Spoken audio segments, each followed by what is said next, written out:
Hi, Andrew from SACS, and welcome to video number 6 in our 12 video sequence on neurodiversity in the workplace. This specific video is about diversity, climate and personal inclusiveness. Diversity climate is the tendency at a group level to welcome people who are different from me. But that relies very heavily on the sum of the individual personal inclusiveness of the employees. So if you recruit people who are naturally personally inclusive, once you group them together, they're more likely to have what we would call an inclusive climate. But firstly, let's talk about the business case for diversity. You know, it's not an imaginary thing that diversity is a good thing for organisations, because you see here that it relates to a whole bunch of stuff like psychological capital, employee engagement, well-being, staff retention, creativity, organisational commitment and organisational performance. In other words, organisations that are of their nature diverse and welcoming of diversity tend to be more commercially successful than those who are not. Now, psychological inclusion climate can be measured, and we would suggest that that's a really worthwhile thing to do.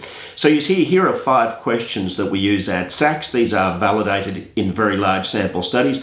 And you see these 5 questions relate to the tendency for people to see the organisation as being committed to include people who have different backgrounds. So diverse backgrounds, minorities, people who are different. So we can report these in terms of percentiles. 5 questions. And so 5 questions, by the way, takes about 7 seconds per question to complete. So it's not a long survey. A service that we offer is Diversity and Inclusion Census. And so what this does is it measures the form of diversity that you have in your workplace. You see the areas of diversity that can be included, these 9. And the reason that we developed this instrument is if you ask people about the diversity of their workforce, most organisations haven't got the vaguest idea. I mean, how many people do we have who are neurodiverse? How many people do we have on board who have physical disabilities?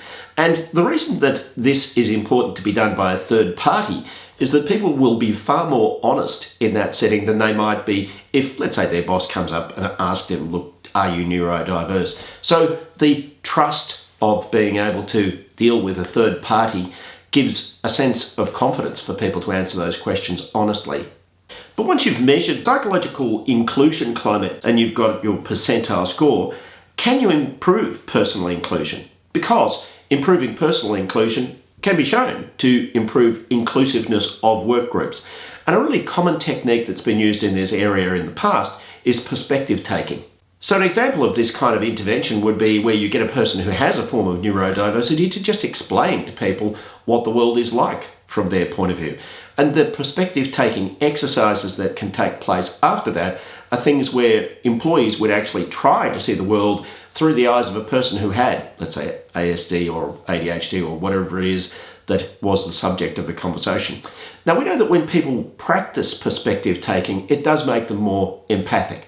A second technique which can be shown to be successful is becoming aware of implicit bias. Now, implicit biases are biases that we've built up over time, and it has been demonstrated that if people become more aware of their implicit biases, and that can be through case study kind of activity where people are asked to solve a social problem, and this can show people, okay, well, I'm kind of more positively inclined to this type of person than this type of person. Now, when a person becomes aware of these things, they may like the fact that they have the opportunity to become more naturally inclusive and perhaps less personally biased. Bias awareness can cause people to become less biased. Technique number 3 is really about modelling. So when people who are senior in an organisation model the behaviours of inclusion, that can influence other employees to follow suit. So I'm a senior person in an organisation and I demonstrate that I'm personally committed to inclusion.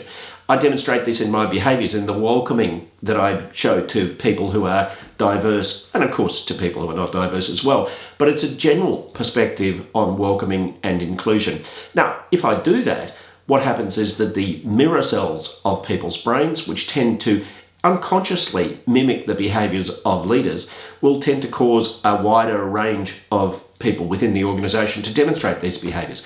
Of course, if that's backed by other techniques such as perspective taking, then that can cause people to become both consciously and unconsciously more motivated to be inclusive.